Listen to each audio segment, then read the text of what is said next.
na naman si Aketch. Ang dami na naman gawa.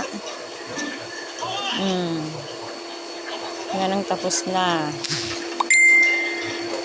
Ayan. Eto, didikitan ko lang ng liha. Eto naman ay tapos na. Kailangan na lang varnisan. Ito na lang ang aking didikitan.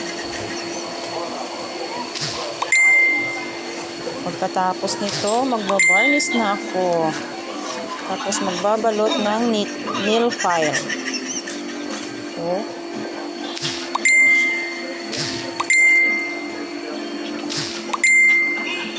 ito guys, babalutin. Tigdaw. Kasi, di-deliver na to ni boss bukas.